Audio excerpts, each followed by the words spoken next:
നമസ്കാരം. തിരുവല്ല മീഡിയ വാർത്തകളിലേക്ക് സ്വാഗതം. 31 വർഷത്തെ ആയുർവേദ പാരമ്പര്യവും ആധുനിക പരിശോധനാ സങ്കേതങ്ങളും ഒത്തുചേർന്ന ആദ്യ നേത്ര ചികിത്സാലയം. പലവിധ കാഴ്ച ബുദ്ധിമുട്ടുകൾക്കും പരിഹാരം. സുദർശനം ആയുർവേദ ഹോസ്പിറ്റൽ, തിരുവല്ല. അത്ഭുതം ഒന്നും സംഭവിച്ചില്ല.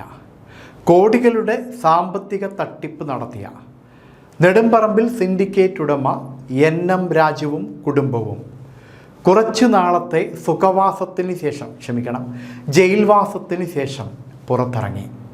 എന്നാൽ അന്വേഷണ സംഘം കാര്യമായ ഇടപെടലുകൾ ഒന്നും തന്നെ ഈ കേസിൽ നടത്തുന്നില്ല എന്നാരോപിച്ചുകൊണ്ട് നിക്ഷേപകർ സമരരംഗത്തേക്ക് ഇറങ്ങുകയാണ്.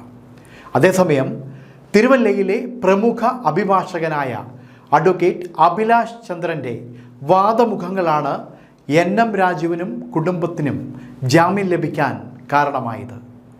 തിരുവല്ല നെടുമ്പറമ്പിൽ ക്രെഡിറ്റ് സിൻഡിക്കേറ്റ് എന്ന സ്വകാര്യ ധനകാര്യ സ്ഥാപനത്തിൽ നിക്ഷേപിച്ചിട്ടുള്ള പണം തിരികെ ലഭിക്കാൻ സർക്കാർ നടപടി സ്വീകരിക്കണമെന്ന ആവശ്യവുമായി നിക്ഷേപകർ രംഗത്തെത്തി. മക്കളുടെ വിദ്യാഭ്യാസത്തിനും ചികിത്സയ്ക്കുമുള്ള ആവശ്യങ്ങൾക്കായി പണം നിക്ഷേപിച്ചവരാണ് ഏറെപ്പേരും. ധനകാര്യ സ്ഥാപന ഉടമകളായ നെടുമ്പറമ്പിൽ രാജുവും കുടുംബവും ജയിൽവാസത്തിന് ശേഷം ഇപ്പോൾ പുറത്തു വന്ന് വിലസുകയാണ്. കേസുമായി ബന്ധപ്പെട്ട് അന്വേഷണ സംഘം കാര്യക്ഷമമായ ഇടപെടൽ നടത്തുന്നില്ല എന്ന് നിക്ഷേപകർ ആരോപിക്കുന്നു. രാജ്യത്ത് നിലവിലുള്ള എല്ലാ നിയമങ്ങളും കാറ്റിൽ പറത്തിയാണ് സ്ഥാപനം പ്രവർത്തിച്ചത്.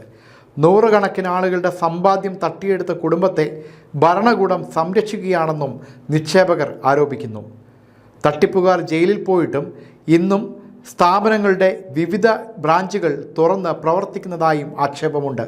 സംസ്ഥാനത്തെ നിരവധി ബ്രാഞ്ചുകളിലൂടെ നെടുമ്പറമ്പിൽ ക്രെഡിറ്റ് സിൻഡിക്കേറ്റ് എന്ന സ്ഥാപനം കോടികളാണ് തട്ടിയെടുത്തത്.